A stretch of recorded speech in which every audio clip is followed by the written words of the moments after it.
who was born on May 21st, 1953 in Detroit, Michigan, had an unusual start into the music industry. Ironically, Carlton got his start while playing baseball when a neighbor had yelled from an apartment window to some kids that was playing ball in a vacant lot across the street to stop playing ball and to turn off the radio. The kids yelled back, "That ain't no radio, that's Carl." The neighbor came down to see this incredible voice and was so amazed by this 10-year-old boy that he took him straight down to a local music label called Lando Records. Carl signed to the company and was given the moniker Little Carl as a marketed play to profit from his vocal resemblance to Stevie Wonder, who was recording at the time as Little Stevie Wonder. Even if I have to steal you away. Yeah. That same year, he released his debut album called Can't Stop a Man in Love, which peaked at 165 on the Billboard Top 200 charts and number 51 on the Billboard Top R&B Albums charts. Don Robey, owner of Duke Peacock Records and Backbeat Records, was having royalty issues by the mid to late 70s and sold the companies to ABC Records in 1973. Now that Carlton is officially signed to ABC Records, he began to work on his second album. Carlton, who was good friends with former Temptation member David Ruffin, was motivated and anxious to record after listening to one of his records. His first single was Everlasting Love. When they go, I went away. At this time, Carlton wasn't aware that this song was previously a top 10 hit for vocalist Robert Knight back in 1967. Despite this, he decided to release the single I Wanna Be Your Main Squeeze, which is a low-key version of Everlasting Love on the flip. You lean tree, oh babe, won't you try me?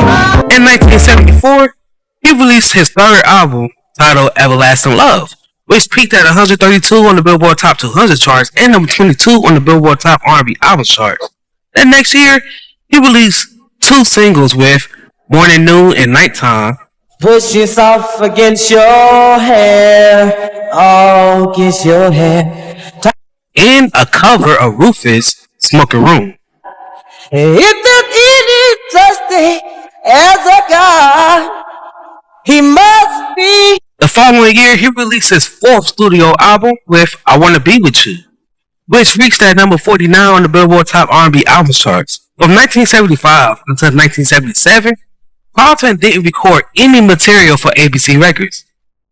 It was rumored that he did not record during the session because he had royalty issues with the label and he sat out the rest of his contract. By 1964, at the age of 11, he recorded his first singles with I Think of How I Love Her, I Love True Love. Remember, little girl, you said you'd leave me. So What? Awesome that the people say about you. Too bad that they get mad. And Don't You Need a Boy Like Me. Lord, I concentrate on you. Yeah, baby. None of these singles was nationally popular, but they was locally successful. Carlton discovered his gift and vocal ability while singing in church. He received more experience by being sneaked into clubs by his older siblings. Carlton sang and earned a lot of money from tips in these clubs. 4 years later, his time at Lando came to an end when Carl was 15 years old. He later signed with a label, Backbeat Records, and released his first charted single with Competition Ain't Nothing. Trying to steal my girl away. I used to talk and turn all through the night. This song became a huge hit in the UK Northern Soul scene. When he recorded with Backbeat Records, he relocated to Houston, Texas. Now this was a major adjustment for him because he was used to the black bottom neighborhoods of Detroit. Carl played at Backbeat Records owner Don Robey's club, ironically named Duke Peacock, which was the same name of one of his labels. While he wasn't traveling or flying around the country or recording, he stayed in Detroit to attend school when school was in session. In 1965, he released two more singles with Look at Mary Wonder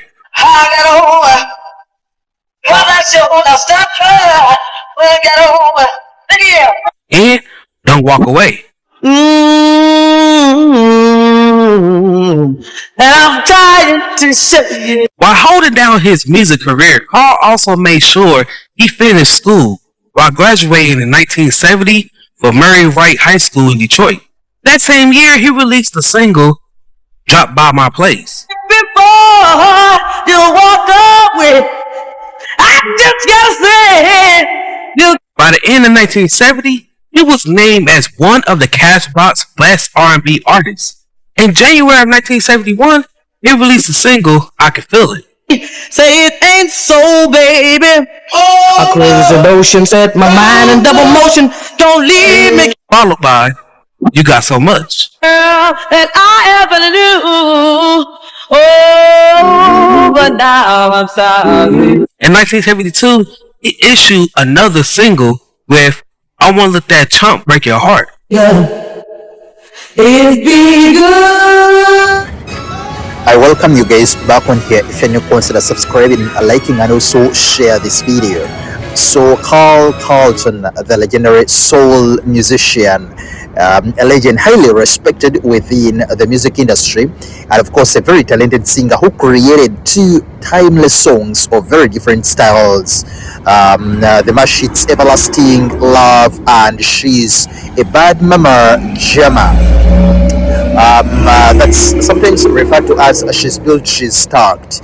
And of course, according to the reports, they're saying that he passed away at the age of 72. Carlton's death comes 6 years after he suffered a serious stroke, after which friends and family members said he courageously battled to both live and thrive. Carlton's first beginning actually came when he recorded in the late 1960s as a little Carl Carlton, a moniker designed to capitalize on some vocal similarities to Stevie Wonder, who recorded under the name the little Stevie Wonder in the early 1960s. And of course, after scoring some minor local hits, Carlton was signed by Don D. Robey, and of course he moved to Houston, Texas, the home of his new record label.